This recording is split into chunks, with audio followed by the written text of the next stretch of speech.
Comme vous le savez, la géométrie plane nous apprend que par deux points du plan ne peut passer qu'une seule droite. Or, nous l'avons vu, il y a une relation particulière entre les fonctions affines et les droites. Eh bien, il se trouve que les fonctions affines ont une propriété analogue à celle que je viens de vous rappeler sur les droites. À savoir, lorsque l'on connaît deux images d'une fonction affine, eh bien, nous pouvons déterminer de façon unique cette fonction affine. C'est ce que nous allons voir dans cette seconde partie. Commençons par un premier résultat qui nous montre comment déterminer le coefficient directeur d'une fonction affine lorsque l'on connaît deux images. Alors on se donne une fonction affine de la forme f de x est égal à ax plus b et x1, x2, deux réels distincts. Alors il est possible de déterminer le coefficient directeur de la fonction affine par la formule suivante: a est égal à f de x2 moins f de x1 sur x2 moins x1. Alors pour démontrer ce résultat, on procède comme suit. Tout d'abord, on part de l'équation f de x est égal à ax plus b et on remplace x par x2. Donc ça nous donne la première équation, f de x2 est égal à ax2 plus b. Ensuite, on fait la même chose en remplaçant x par x1. Donc ça nous donne f de x1 est égal à ax1 plus b. Et on obtient ainsi un système de deux équations.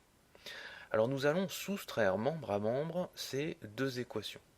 Alors quand on les soustrait, cela nous donne à gauche f de x2 moins f de x1, et à droite, cela nous donne ax2 plus b moins facteur de ax1 plus b. Ensuite, on développe un peu l'expression et on la simplifie, donc ça nous donne f de x2 moins f de x1 est égal à ax2 moins ax1, et on peut factoriser par a. Donc ça nous donne f de x2 moins f de x1 est égal à a facteur de x2 moins x1. Enfin, eh bien, on résout cette équation en a en passant le x2 moins x1 de l'autre côté, et ça nous donne a est égal à f de x2 moins f de x1 sur x2 moins x1, d'où la formule annoncée. A l'aide de cette proposition, je vais maintenant vous montrer comment il est possible de déterminer complètement une fonction affine lorsque on la connaît uniquement en deux points. Alors, regardons l'exemple suivant. On nous dit qu'on a une fonction affine de la forme ax plus b qui vérifie ces deux équations. F de 2 est égal à 8 et f de 4 est égal à 14. Et on nous demande de déterminer l'expression de f. Alors pour déterminer l'expression de f, on a besoin de trouver la valeur de a et la valeur de b. Pour trouver la valeur de a, eh bien, on va utiliser notre proposition, dont j'ai rappelé la formule ici. La proposition nous dit que a, c'est f de x2 moins f de x1 sur x2 moins x1. Alors nous, ce qui va jouer le rôle de x2 et x1, eh bien, ce seront les valeurs qui se trouvent ici, 2 et 4. On va dire la chose suivante. A, c'est égal à f de 4 moins f de 2 sur 4 moins 2. Vous voyez, hein, j'ai appliqué la formule qui se trouve ici, mais avec x1 et x2 qui valent 2 et 4. Ensuite, f de 4, on le connaît, c'est 14. F de 2, on le connaît, c'est 8. Sur 4 moins 2. Ensuite, si on fait le calcul de 14 moins 8, on obtient 6. Ensuite, 4 moins 2, ça fait 2. Et 6 sur 2, ça fait 3. On vient donc de déterminer la valeur de a qui vaut 3. Et donc on peut dire que la fonction f de x s'écrit, donc si vous remplacez a par 3, ça vous donne 3x plus b. Maintenant, il nous reste à déterminer la valeur de b pour connaître la fonction f. Alors pour déterminer la valeur de b, eh bien on va exploiter l'une des deux données qui se trouvent ici. Par exemple, prenons cette équation-là. On sait que f de 2 vaut 8. Oui, mais f de 2, on peut le calculer avec la formule qui se trouve ici. Vous remplacez x par 2. Donc ça vous donne 3 fois 2 plus b égale 8. 3 fois 2, ça fait 6. Donc 6 plus b égale 8. Et vous résolvez l'équation.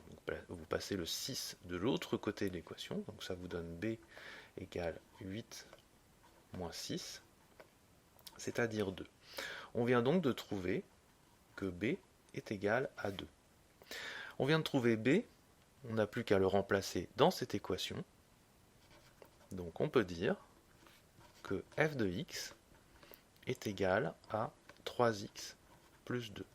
Et nous venons de déterminer complètement l'expression de la fonction affine en connaissant uniquement 2 points.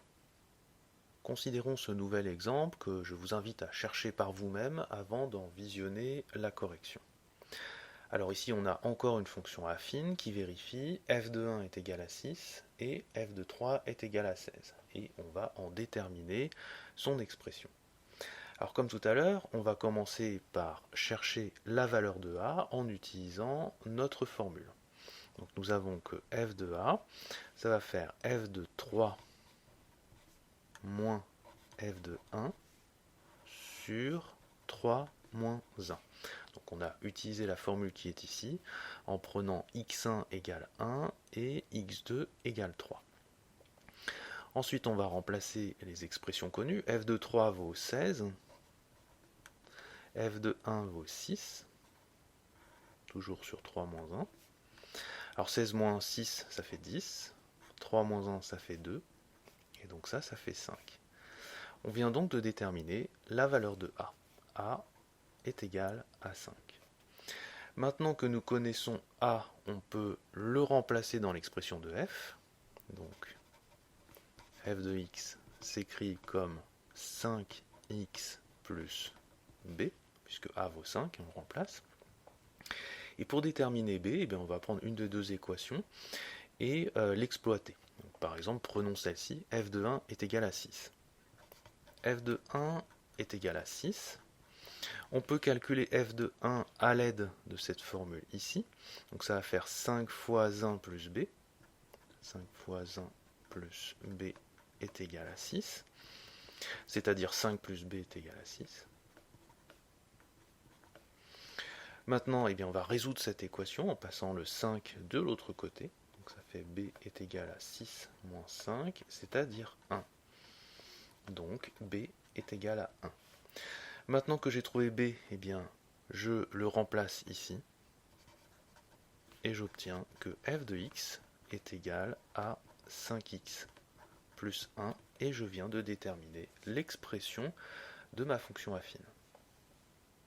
De ces deux exemples, on peut tirer une méthode générale qui permet de trouver l'expression d'une fonction affine lorsque l'on connaît deux de ses images. Alors le cadre est le suivant, on se donne une fonction affine f de x est égal à x plus b, et on suppose que l'on connaît deux de ces images, f de x1 et f de x2, avec x1 différent de x2. Alors pour déterminer l'expression de f, on suit les deux étapes suivantes. Tout d'abord, on calcule a en utilisant la proposition que nous avons vue tout à l'heure, à savoir a est égal à f de x2 moins f de x1 sur x2 moins x1. Et lorsque l'on a déterminé la valeur de a, eh bien on va recalculer f de x1 en utilisant la formule ax plus b. Donc f de x1 est égal à ax1 plus b. Et on tombe sur une équation dont on connaît la valeur de f de x1, la valeur de a puisqu'elle a été calculée dans l'étape précédente, et la valeur de x1. Donc en la résolvant, on va pouvoir déterminer la valeur de b. Une fois qu'on a déterminé a et b, eh bien on a déterminé l'expression de notre fonction affine. En résumé, qu'est-ce qu'il faut retenir de tout ceci ? Eh bien, tout d'abord, retenez qu'une fonction affine, c'est une fonction de variable réelle de la forme f de x est égal à ax plus b, où a et b sont deux coefficients réels.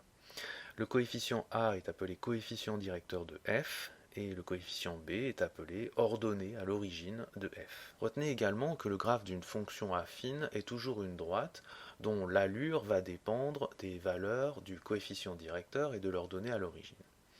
Par exemple, si le coefficient directeur a est nul, alors la fonction f est constante et son graphe est une droite horizontale. Si le coefficient directeur a est strictement positif, la fonction est croissante et la croissance sera d'autant plus forte que la valeur de a sera grande.